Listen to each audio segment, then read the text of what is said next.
Telecom company Vodafone idea को लेकर एक बड़ी खबर आई है और वो ये है कि सरकार कंपनी से संभावित विड्रॉल को आसान बनाने के लिए वीआई से निवेशकों की तलाश का दायरा बढ़ाने के लिए कहा है।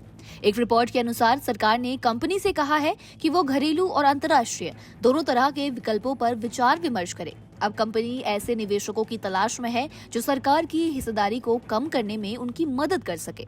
रिपोर्ट्स के अकॉर्डिंग वीआई में हिस्सेदारी खरीदने के लिए दो बड़े घरेलू कॉरपोरेट ग्रुप्स ने अलग अलग समय पर बड़ी दिलचस्पी दिखाई थी, हालांकि बात आगे नहीं बढ़ सकी। अब सरकार ने टेलीकॉम कंपनी को निवेशकों की तलाश का दायरा बढ़ाकर अंतर्राष्ट्रीय निवेशकों को भी इसमें शामिल करने को कहा है।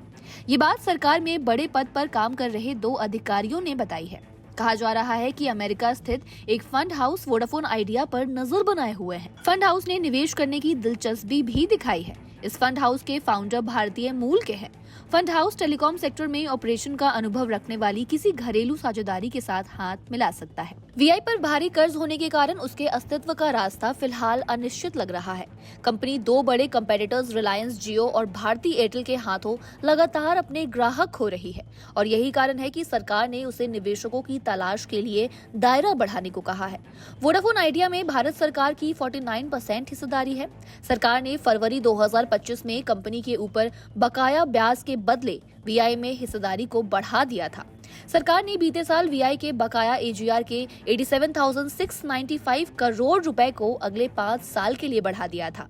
रिपोर्ट्स के अकॉर्डिंग अगर कंपनी को नया निवेशक मिलता है या फिर सरकार हिस्सेदारी बेचती है तो नया निवेशक कंपनी में बहुमत नियंत्रण हासिल कर सकता है। भारत सरकार की हिस्सेदारी के अलावा टेलीकॉम कंपनी में वोडाफोन ग्रुप की 16.07%, आदित्य बिरला ग्रुप की 9.5%, संस्थागत निवेशकों यानी कहे इंस्टीट्यूशनल इन्वेस्टर्स की 11.6% और गैर संस्थागत निवेशकों यानी कहे नॉन इंस्टीट्यूशनल इन्वेस्टर्स की 13.83% हिस्सेदारी शामिल है।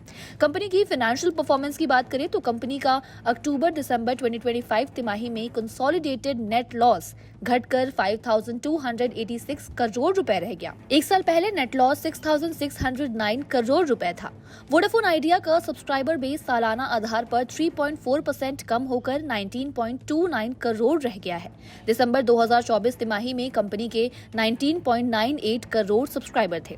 आपको बता दें, शुक्रवार यानी कि 20 मार्च को बॉम्बे स्टॉक एक्सचेंज यानी कि बीएसई पर कंपनी के शेयर लगभग 5.70 या कहे 6% की जोरदार बढ़त के साथ 9.45 रुपए के स्तर पर पहुंच गए थे। इस बढ़ोतरी के साथ ही एक बार फिर कंपनी का मार्केट कैपिटलाइजेशन यानी कि एम कैप 1,01,950 करोड़ रुपए के पार चला गया था। इस दौरान लगभग 48 करोड़ इक्विटी शेयर का लेन देन हुआ। पिछले एक महीने में वीआई के स्टॉक में 16% की गिरावट देखी गई, जबकि इस साल की शुरुआत से ये अब तक लगभग 19% नीचे गिर चुका है। हालांकि लॉन्ग टर्म में थोड़ी मजबूती दिखाई है।